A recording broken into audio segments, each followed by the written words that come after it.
Back to my YouTube channel. और guys आज मैं आपके सामने सेट 3 लेकर आई हूँ, जो हमारे सीरीज़ कंटिन्यू है। ए लेटर से अभी तक जितने भी एसएससी ने क्वेश्चंस पूछे हैं उनको मैं अभी आपको करवा रही हूँ। उसके बाद में आगे के लेटर्स कंटिन्यू होंगे और इसके अंदर जितने भी मैं वर्ड्स ले रही हूँ वो चाहे आपको ईजी लगे या टफ लगे, but they have been asked in any of the exams of SSC, that's why I am placing them here. तो आप ये ना सोचिएगा कि हाँ ये तो इजी वर्ड है। अगर इजी वर्ड है तो रिवाइज कर लीजिए, या फिर उस पोर्शन को आप उन सेकंड्स को स्किप कर दीजिए। और अदरवाइज कोई आपको टफ लग रहा है तो उसको आप कंटिन्यू कीजिए और पेन एंड पेपर लेकर बैठिए और प्लीज़ इनका जो अपना सेल्फ नोट्स बनाते रहिए। और नाउ गाइज चलिए without further edu let's get started. Now the first word is amphibian. तो एम्फीबियन वो एनिमल्स होंगे जो लैंड के ऊपर और वाटर के ऊपर बिल्कुल अच्छे से सर्वाइव कर सकते हैं। जैसे फिश वगैरह होती है तो उनको अपन एक्वेटिक बोलते हैं, क्योंकि वो पानी के बाहर आते ही बिल्कुल वो सर्वाइव नहीं कर पाती और उनके डेथ हो जाती है। तो और जैसे ये फ्रॉग और क्रोकोडाइल वगैरह ये सब एम्फीबियंस की कैटेगरी में आते हैं। ये धरती पर और जल पर दोनों पर बिल्कुल समान मात्रा में सही तरीके से सर्वाइव कर सकते हैं। तो guys the next word is amphi theatre. Amphi theatre आपने काफ़ी बार सुना होगा, जैसे कॉलेज वगैरह में आजकल काफ़ी बिल्डिंग्स में जो ये एक ओपन थिएटर काइंड ऑफ बने रहते हैं, जिसके बीच में एक परफॉर्म करने के लिए स्टेज का वो अरेंजमेंट रहता है और चारों ओर राउंड शेप में या ओवल शेप में सीढ़ियाँ बनी रहती है या फिर सिटिंग अरेंजमेंट रहता है चेयर वगैरह का। और बीच में जो है वो स्पेस रहता है परफॉर्मेंसेस के लिए, प्लेस के लिए, कोई भी एंटरटेनमेंट थिंग्स के लिए। और इसको आप जनरली हिंदी में रंगभूमि भी बोल सकते हैं, तो उसको हम बोलेंगे एम्फी थिएटर। नाउ गाइज, और ये जो मैं वर्ड्स करवाई वो कई बार स्पेलिंग मिस्टेक्स में भी, स्पेलिंग करेक्शन में भी, इनकरेक्ट या फिर करेक्ट में भी पूछे जाते हैं। तो गाइज आप उनकी स्पेलिंग जो है वो भी बिल्कुल अच्छे से ध्यान रखिए, क्योंकि कई बार ये होता है कि हमको लगता है स्पेलिंग आती है, बट कई बार ऑप्शंस की वजह से हम थोड़ा बहुत कन्फ्यूज़न हो जाता है। तो guys the next word is amputee. Amputee का मतलब आपने सुना होगा। जैसे अगर मैं एग्जांपल देना चाहूँ तो जैसे अपने महाभारत काल में एकलव्य ने जब द्रोणाचार्य को दक्षिणा के लिए अपना अंगूठा काट कर दे दिया था, तो वो बंदे को हम, वो पर्सन को हम एम्प्यूटी बोल सकते हैं, मतलब जिसका कोई भी अंग कटा हुआ हो। तो इसमें जैसे मैंने लिखा भी है, whose lump is amputated. Amputated मतलब कटा हुआ हो जिसका अंग, तो उनको हम बोलते हैं amputee. Now guys the next word is anachronism. Anachronism guys वो अपन हिंदी में इसको कह सकते हैं कि जो अपने समय से बेमेल हो, मतलब जो आज के टाइम में जैसे 2020 का ज़माना चल रहा है बट स्टिल वो बातें कर रहा है 1500s की, तो वो बिल्कुल अपने समय से मेल खाती हुई बातें नहीं कर रहा। जो आज का, क्योंकि एरा के अकॉर्डिंग सब कुछ बदलता रहता है, तो आज के अकॉर्डिंग जो भी रेलेवेंट बातें हैं वो नहीं करता, तो उसको हम बोलेंगे जैसे incoherent of its time. Incoherent का मतलब भी होता है बेमेल जो होता है ना, इनकॉन्ग्रुएंस वगैरह, ये सब इसके सिनोनिम्स आप मान सकते हैं। तो एनाक्रोनिज्म वो होता है जो भी चीज़ इनकोहेरेंट ऑफ इट्स टाइम, चाहे आप इसको किसी भी कॉन्टेक्स्ट में बात कर सकते हैं। जैसे कोई कपड़े अभी ट्रेंड में नहीं है तो वो भी आप बोल सकते हैं इस तरीके से। Now guys the next word is apathy. Apathy guys होता है बिल्कुल किसी किसी चीज़ के अंदर कोई भी इंटरेस्ट शो नहीं करना। जैसे कि आप मान सकते हैं कि कोई काम ले लीजिए या कुछ भी जिसके अंदर बिल्कुल भी इंटरेस्ट शो नहीं किया जा रहा है, तो वो कंसिडर हो जाएगा एपेथी के अंदर। एपेथी के अंदर हम और जैसे अगर इसके सिनोनिम्स बोलना चाहे तो बिल्कुल भी रिलेक्टेंट हो सकता है, जैसे कि कोई काम करना बिल्कुल बेमन से कर रहा है, उस तरीके का ये सेंस देगा।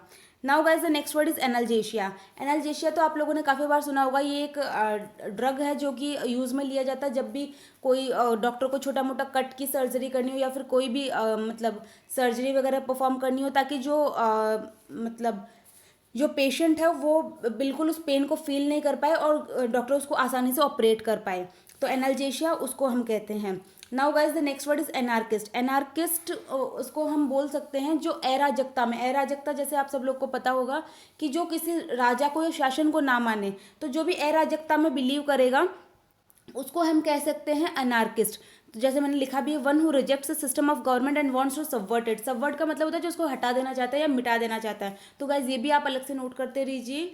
और तो अनार्किस्ट वो या फिर अनार्की तो जैसे अराजकता हो गया, और अनार्किस्ट वो पर्सन हो गया जो कि बिल्कुल भी गवर्नमेंट वो ये कहता है कि कोई गवर्नमेंट नहीं, बस जो भी है पब्लिक अपना शासन खुद करे, इस तरीके से ये हो जाता है anarchist. Now guys the next word is anecdote. Anecdote का मतलब होता है कोई भी एक छोटी स्टोरी, जो किसी भी तरीके को, जिसको आप हिंदी में कह सकते हैं लघु कथा, तो लघु कथा को हम जनरली बोलेंगे एनेक्डोट।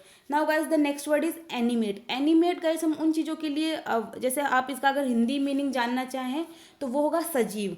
जैसे तो जिनके अंदर लाइफ एग्जिस्ट करते हैं, जैसे एनिमल्स हो गए, प्लांट्स हो गए, या फिर जैसे ह्यूमन बीइंग्स हो गए, तो वो सब एनिमेट की कैटेगरी में आएंगे। और गाइज एनिमिज्म जो है ये आप ऐसे मत सोच लेना कि मतलब कई बार इंग्लिश में बिल्कुल ऐसे थोड़ा बहुत वर्ड में चेंज होकर भी बहुत उसके जो मीनिंग में मेजर चेंजेस आ जाते हैं। जैसे मैंने इससे मिलता जुलता एक और वर्ड लिया animism.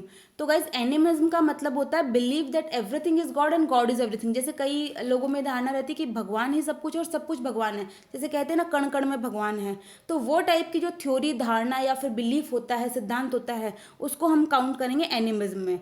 Now guys the next word is anal.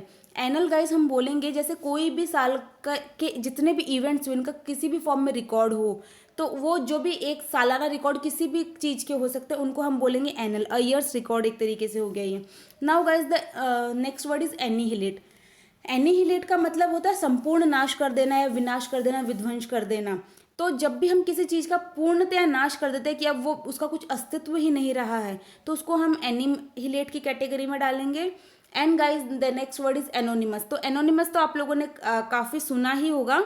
Anonymous का मतलब होता है कि जो अज्ञात, जिसको कह सकते हैं ना, जिसका जिसका मतलब नाम नहीं मालूम है। जैसे आप लोगों ने कई जैसे ये कविता वगैरह आती है, उसके नीचे ये लिखा रहता है, कोट लिखे जाते हैं कि एनोनिमस, की ये किसने कहा, कहाँ से आई है हमें पता नहीं है, ये गुमनाम है एक तरीके से, तो उसको हम बोलेंगे anonymous. Now guys the next word is antedate. Antedate का मतलब होता है पहले की डेट का, मतलब एंटी, जब भी आपके सामने ये वाला प्रीफिक्स दिखे तो मतलब वो पहले के बारे में बात कर रहा है, और पोस्ट मतलब आगे आने वाले के बारे में बात कर रहा है। तो एंटी डेट मतलब हो गया कोई भी चेक वगैरह, कोई भी कुछ भी जो पहले के डेट का, चाहे एक्सपायरी डेट से पहले की अगर कोई चीज़ है तो ये एंटी डेट अभी हो चुकी है, इस तरीके से हम बोल सकते हैं। Now guys the next word is ante meridiem. आप इनकी भी स्पेलिंग ध्यान रखिएगा क्योंकि ये चीज़ें पूछी जाती है। जैसे आपको पता ही है AM PM अपन जो ये सिस्टम यूज़ करते हैं, अगर आप अपन 24 आवर्स का नहीं यूज़ कर रहे हैं तो 12 आवर्स में AM PM अपन कंसिडर करते हैं। तो जो टाइम होगा मिडनाइट, जब रात को 12 बज जाते हैं उससे नून तक, मतलब सुबह के 12 बजे तक का जो टाइम होता है उसको हम एंटी मेरेडियन बोलेंगे। और वही जैसे अगर पोस्ट मेरेडियम PM जो हो जाएगा वो रहेगा अपना सुबह के 12 से रात के 12 तक। Now guys the next word is anthropologist. Anthropologist means guys जैसे आपने सुना होगा मानव शास्त्री, मानव विज्ञान को अध्ययन करने वाला।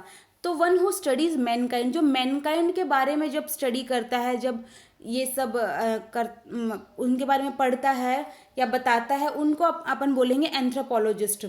Now guys the next word is antibody. Antibody ये काफ़ी अभी फिलहाल जो सिचुएशंस अपने कंट्री में चल रही है, तो आपने काफ़ी बार ये सुना भी होगा कि बॉडी में एंटीबॉडीज़ डेवलप हो जाती है।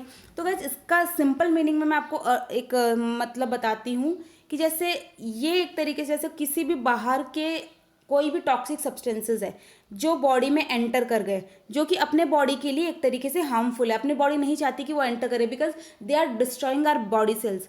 तो बॉडी क्या करती है, सबको पता है अपनी बॉडी का एक इम्यून सिस्टम होता है, डिफेंस सिस्टम होता है। तो बॉडी क्या करती है, कुछ ऐसे ब्लड प्रोटीन्स बनाती है, उन जो फॉरेन सब्सटेंसेस आए हैं उनको फेस करने के लिए, उनको उनके रिस्पॉन्स में एक उनको अपन जो बाहरी जो सब्सटेंस आते हैं उनको वैसे एंटीजन बोलते हैं। मैंने आगे भी मैं इसको एक्सप्लेन करूँगी क्योंकि मैंने अलग से ये वर्ड भी डाला है। तो उन स्पेसिफिक एंटीजन को काउंटर एक्ट करने के लिए बॉडी जो स्पेशल ब्लड प्रोटीन बनाती है उनको बोलते हैं एंटीबॉडी। सिंपल शब्दों में आप इतना ही समझिए कि कोई बाहर से आक्रमण करने के लिए आया अपनी बॉडी पे, तो बॉडी ने अपनी ओर से जो सैनिक लगाए उनके खिलाफ, तो जो बाहर वाला जो है वो होगा एंटीजन, और जो हमारी बॉडी ने बनाया वो हो जाएगा एंटीबॉडी। वो एक तरीके का ब्लड प्रोटीन होता है, दैट्स इट। बस इसमें आपको समझ में आ जाएगा कि एंटीबॉडीज आखिर होते क्या हैं। Now guys the next word is antidote. तो एंटीडोट के बारे में भी आप काफ़ी सुन रहे होंगे कि एंटीडोट बन जाए तो जल्दी बीमारी का इलाज हो जाता है, ये वो। तो गाइज इसका मतलब ये होता है कि एक इस तरीके की मेडिसिन, और ये आपने काफ़ी मूवीज़ में भी बहुत अपनी काफ़ी फेमस मूवीज़ रही है, तो जैसे क्रिश मूवी थी तो एंटीडोट सेल सेल करके काफ़ी पैसा कमाना चाहते थे वो लोग। तो ये एक तरीके से वो मेडिसिन होती है जो जब जब भी अपने, जैसे मैंने जिस फॉरेन सब्सटेंसेस की, जो टॉक्सिक सब्सटेंस की बात की थी, जो बॉडी में एंटर कर जाते हैं, उनको काउंटरैक्ट करने के लिए जो मेडिसिन हम बाद में देते हैं, एक तो एंटीबॉडी, तो क्या होगी, ये तो हमारे इंटरनल डिफेंस सिस्टम ने बनाई, लेकिन एंटीडोट ये अपन बाहर से करेंगे ताकि बॉडी को हेल्प मिले कि वो जो बाहर से फॉरेन सब्सटेंसेस टॉक्सिक्स जो है उनको काउंटर एक्ट करने में मदद करे। नाउ गाइज, जिस वर्ड की मैं बात कर रही थी एंटीजन, वो वर्ड ये है, ये जैसे मैंने लिखा भी, foreign toxic substances which induces immune response in our body. तो ये एंटीजन है जो कि बाहर से आए। अब इन्होंने क्या किया, अपना जो इम्यून सिस्टम उसको एक्टिवेट, अदरवाइज वो बिल्कुल नॉर्मल बैठा था क्योंकि बॉडी में प्रॉपर फंक्शनिंग चल रही थी।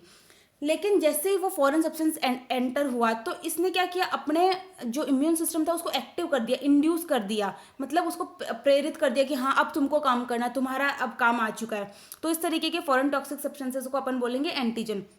Now guys, the next word is apartheid. Apartheid आप लोगों ने काफ़ी सुना होगा हिंदी में, जैसे जिसको हम बोल सकते हैं रंगभेद, जो गांधी जी के साथ में भी जैसे साउथ अफ्रीका में किया गया था, जहाँ से उनका सत्याग्रह आंदोलन वगैरह शुरू हुआ था।